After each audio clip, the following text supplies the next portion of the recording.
बुद्धि का अर्थ अग्र्या बुद्धि अवश्य ही होता है कि हमारी बुद्धि सुचारू रूप से अग्र्या बुद्धि को प्राप्त कर उस पद को दिला सके। तो अगर ये जानकारी हमको हो गई कि हमको इस पथ पर चलना है, ये निश्चय हो गया, विश्वास हो गया, तो चलने की प्रक्रिया अब हमको शुरू करनी पड़ेगी और वो है तांत्रिकी साधना का दायरा। तंत्र के बारे में बहुत सारी भ्रांतियां हैं।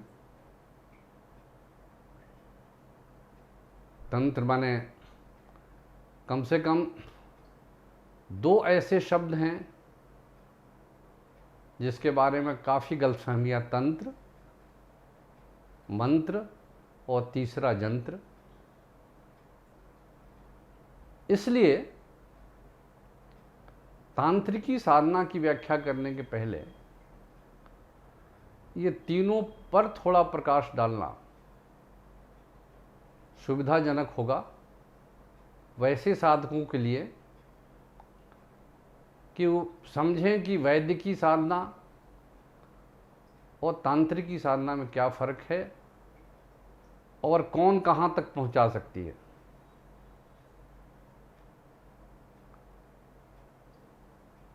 तो पहले हम यंत्र लें।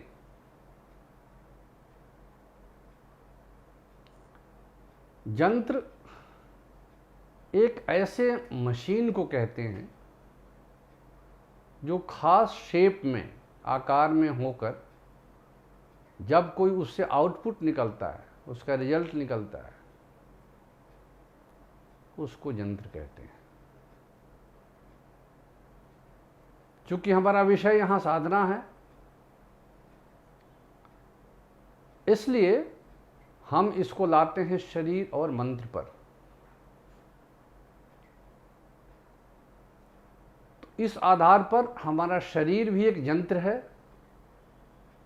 मन भी एक यंत्र है। मान लें हमारा शरीर एक खास काम के लिए लगता है कि है और इसे हम और काम लेना चाहते हैं, तो इस शरीर यंत्र में कुछ परिवर्तन करना पड़ेगा। तो शरीर यंत्र में अगर परिवर्तन करना है और अब तक एक शारीरिक काम के लिए सक्षम है, बोन स्ट्रक्चर इसका बहुत मजबूत है, मस्कुलर बिल्डिंग भी बहुत अच्छी है, अब बगैर थके हुए आदमी इसे काम कर सकता है। लेकिन कोई छोटी छोटी बात पर भी आदमी नर्वस हो जाता है, मन में एकाग्रता नहीं है। इसलिए इस शरीर यंत्र में कुछ परिवर्तन करना पड़ेगा।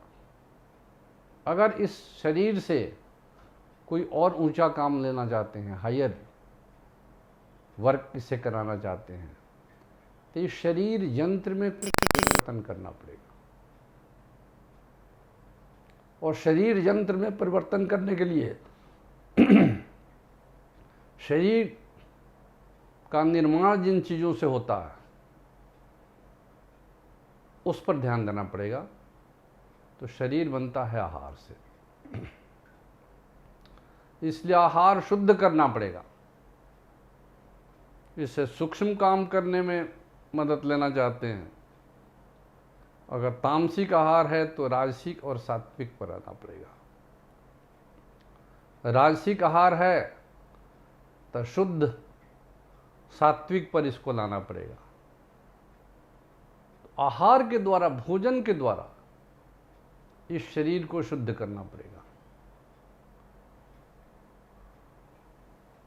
और केवल शरीर शुद्ध ही नहीं रहे, निरोग भी रहे, इसलिए आसनों के द्वारा इसको रोग मुक्त करना पड़ेगा, ताकि ये धर्मार्थ काम मोक्ष के लायक ये शरीर बने। क्योंकि हमारा विषय आज ये साधना है, इस शरीर से हम साधना कराना चाहते हैं, क्योंकि जब बैठता हूँ साधना में तो नींद आती है, आलस्य आता है, कमर दर्द होता है, बैठने की इच्छा नहीं होती है, शरीर के माध्यम से मन चंचल हो जाता है।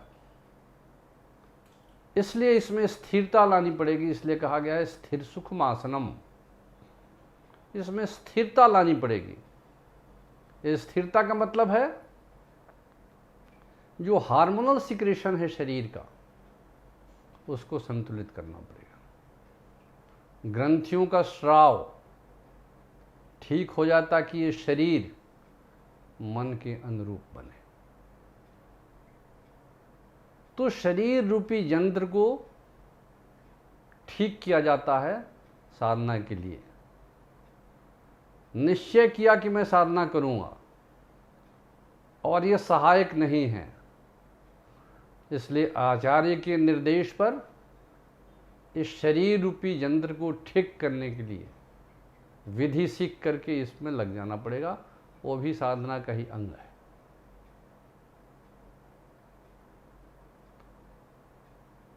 दूसरा यंत्र जिसको लेकर के हम काम करते हैं वो है मानस यंत्र।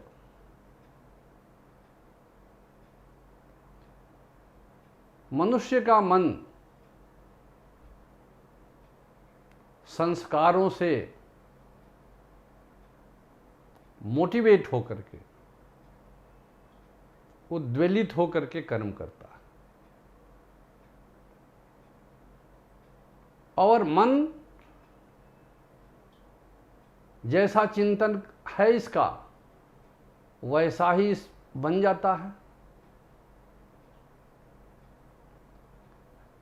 तो इस मन से हम सूक्ष्म कर्म कराना चाहते हैं, तो इसमें भी, इस मानस यंत्र में भी हमको परिवर्तन करना पड़ेगा। चूंकि ये दुनिया के साथ व्यवहार करता है मन इंद्रियों के माध्यम से, इसलिए इसको व्यवहार सिखाकर और इसके चिंतन में, इस यंत्र में परिवर्तन करना पड़ेगा। और वो परिवर्तन यम नियम पर इसको लाकर इसके सोचने के तरीके में परिवर्तन करके मानस यंत्र में परिवर्तन करना पड़ेगा। इसीलिए आदिकाल से मनुष्य शिक्षा का सहारा लिया, विद्या का सहारा लिया। इसलिए सीख कर, अभ्यास कर, पढ़कर मन को हम ट्रेन करते हैं, चिंतन में परिवर्तन आता है। यही मन मानस यंत्र में परिवर्तन के बाद इंजीनियर की तरह से सोचने लगता, डॉक्टर की तरह से सोचने लगता, टीचर की तरह से सोचने लगता, और अगर साथ संगत खराब हो तो अपराधी की तरह से भी सोचने लगता है। तो जैसा हम काम लेना चाहते हैं, जैसी जिंदगी हम अपनाना चाहते हैं, उसी के अनुरूप शरीर यंत्र और मानस यंत्र में परिवर्तन करके दोनों के बीच में प्रमा स्थापित की जाती है।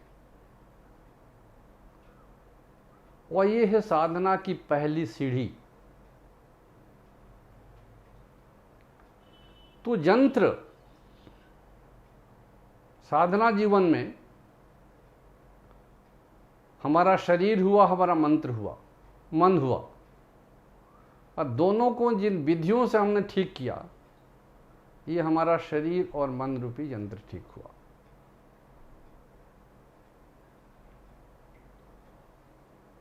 तंत्र,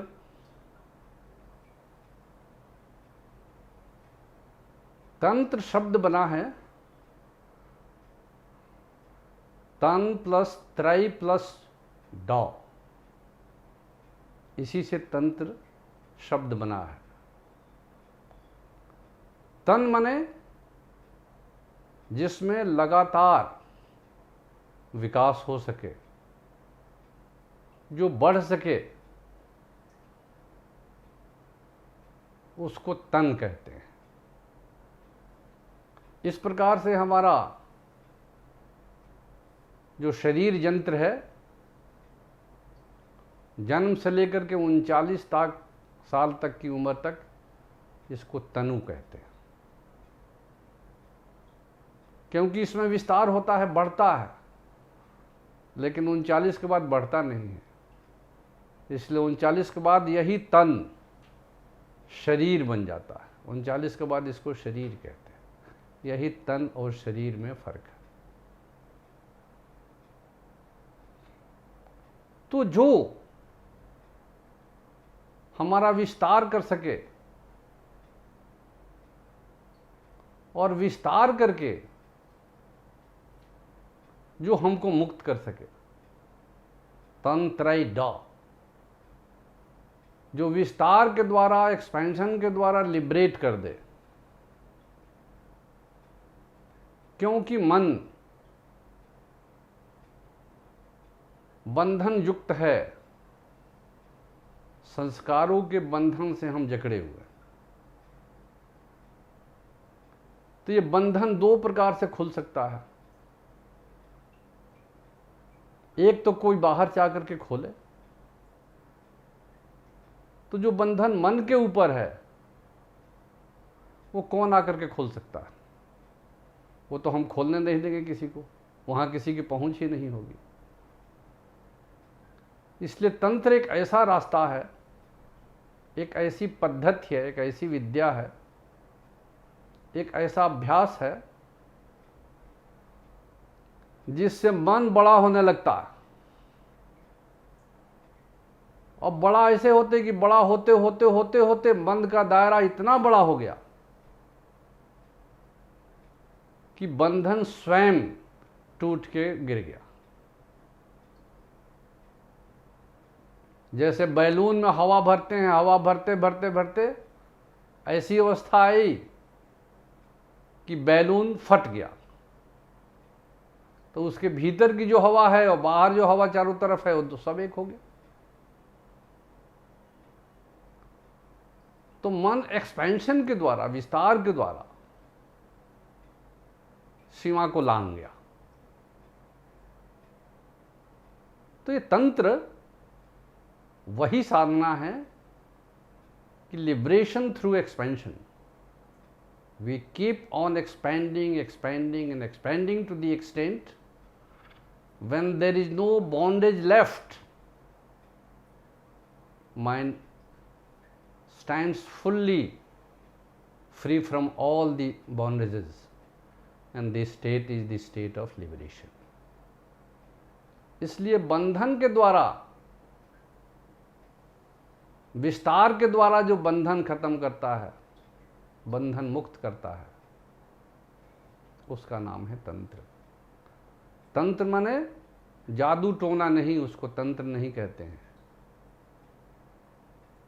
ये अविद्या की प्रक्रियाएं कुछ है जो लोग अपना मेंटल फोर्स यूज करके दूसरे को तंग करते हैं, और वो दुरुपयोग है मानसिक शक्ति का। भगवान शिव ने, भगवान सदाशिव ने 7,500 वर्ष पहले जो ये विद्या दी, ये है तंत्र। तंत्र के आदि पिता वही हैं, आदि प्रवर्तक सदाशिव हैं, भगवान शिव हैं, लेकिन उनको भी आज गलत तरीके से लोग पेश करते हैं। हाँ, इसके दो रूप अवश्य हैं, अविद्या और विद्या। तो विद्या तंत्र ईश्वर विमुखी है, और अविद्या तंत्र जगत की तरफ मन को ले जाता है, जड़ता की तरफ ले जाता है।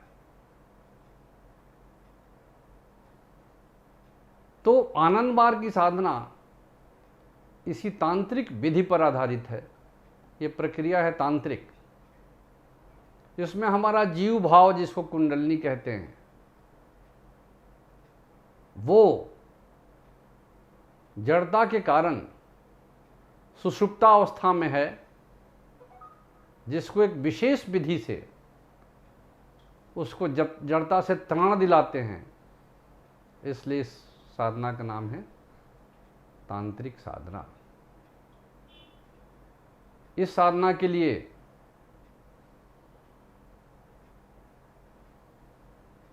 आवश्यकता है मंत्र की। इसमें साधक एक मंत्र का सहारा लेता है। इसलिए तीसरा जो शब्द है तंत्र यंत्र के बाद मंत्र, ये भी समझना आवश्यक है कि मंत्र क्या है। इस ब्रह्मांड में,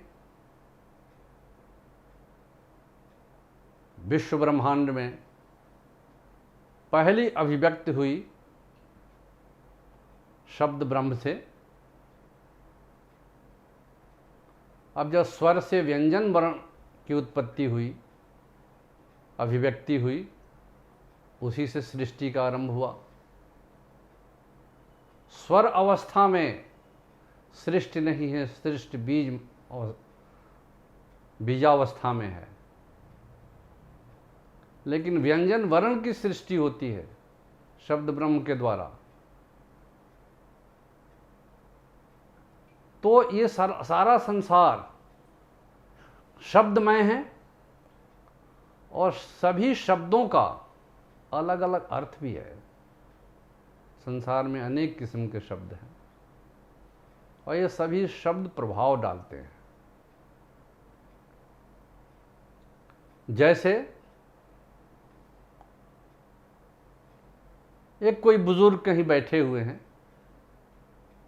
उठने में असमर्थ है, उन्होंने शब्द का प्रयोग किया पड़ोस में कोई खड़े हुए आदमी को, अरे भाई जरा उठा दोगे, या कहे जरा उठा दो। लेकिन इस शब्द चयन सही नहीं होने की वजह से संभव है कि इसका प्रभाव न पड़े।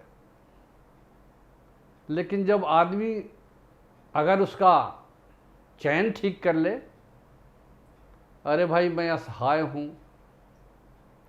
अरे भाई नौजवानों जरा सहायता करोगे क्या, तुरंत एक नहीं कई आदमी आकर और सहायता दे करके, मदद दे करके बुजुर्गवार को खड़ा कर देता है।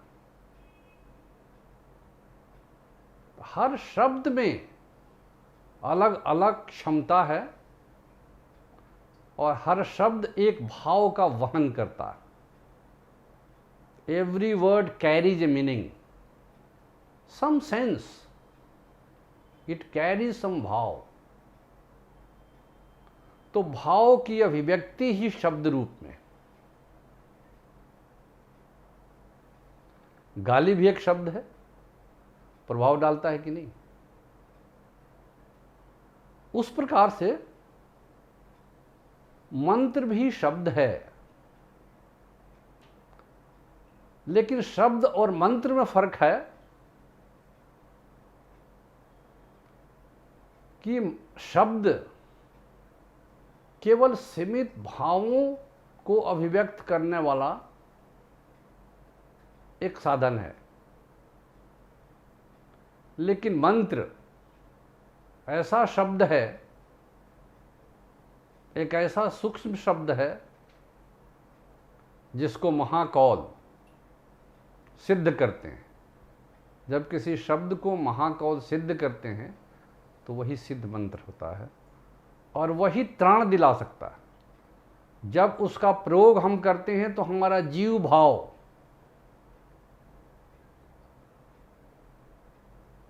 उसके अनुरूप जवाब देता है, क्योंकि हमारा जीव भाव जन्म जन्मांतर से जड़ता की अवस्था में आकर के सुषुप्त अवस्था में है। तो जब जीव का, साधक का सुसंस्कार जगता है तो परमात्मा की कृपा से गुरु के आशीर्वाद से वो शब्द मिलता है जिसको मंत्र कहते हैं, और महाकौल एक शब्द को लेकर अपने जीव भाव को की अवस्था में जाकर के अपने मूलाधार चक्र में जाकर और पराशक्ति को लेकर के, क्योंकि परमात्मा से द्वारा सृष्ट शब्द ब्रह्म से आकर जीव में जो जड़ावस्था में बिंदु रूप में है उसी को पराशक्ति कहते हैं। उस पराबिंदु से महाकौल उस शब्द को लेकर के और अपने सहस्रार चक्र में आकर के ये पूरे ब्रह्मांड में एक रेडियो वेव, एक वेव क्रिएट कर देते हैं उस शब्द को लेकर के, और वही शब्द मंत्र बन जाता है। उसी के जप से, उसी के मनन से, उसी के चैतन्य स्वरूप होने पर साधक सिद्धि लाभ करता है, साधक मुक्त हो जाता है उस मंत्र के जप से। इसलिए मंत्र महाकौल के द्वारा सिद्ध किया हुआ इस विधि से शब्द विशेष है। जब साधक मंत्र चैतन्य करता है तो उस अवस्था में उसका मन भी मंत्र की सहायता से भाव से महाभाव को प्राप्त करता है। और जब वो शब्द जो मंत्र है उसके एक्टोप्लाज्म को वाइब्रेट करता है तो वही मंत्रमय हो जाता है। वो मंत्र बन गया, वो भाव में आ गया, वही बन गया, शरीर का बोध नहीं रहा। यही है मंत्र की विशेषता। लेकिन वो दीक्षा के द्वारा वो मंत्र मिला हो तो, क्योंकि मंत्र है हमारे आत्मा का, हमारे जीव भाव का नामकरण, इसलिए सही सिलेक्शन हो गया। आचार्य के द्वारा सही मंत्र मिल गया। सही मंत्र का मतलब क्या है कि हमारा जो वाइब्रेशनल इम्पैक्ट है हमारी पर्सनैलिटी का, वैसा ही मिलता जुलता वाइब्रेशन, क्योंकि इष्ट मंत्र भी एक वाइब्रेशन फॉर्म में है। जब ठीक उससे तालमेल खाने वाला मंत्र मिल गया, जैसे 1000 आदमियों के बीच में अगर कोई नाम बोला जाए श्याम, तो श्याम नाम का आदमी ही रिस्पॉन्स देगा। हो सकता है 5 आदमी श्याम नाम से वहां बैठे हो और बोले कि नहीं श्याम दिल्ली के करोल बाग वाले, तो वही आदमी रिस्पॉन्स देगा। तो जब हम अपने इष्ट मंत्र का जप, जिससे हमारा जीव भाव रिस्पॉन्स दे सकता है और देने लगता है, और वो मंत्र जब हम प्राप्त करते हैं और उसका जप करते हैं तो वही मंत्र त्राण का कारण बनता है। इसलिए साधना की दुनिया में ये तीनों महत्व का है। यंत्र भी, तंत्र की प्रक्रिया और मंत्र। आनंद मार्ग की साधना में इन तीनों का ध्यान में रखते हुए आचार्य साधना सिखलाते हैं।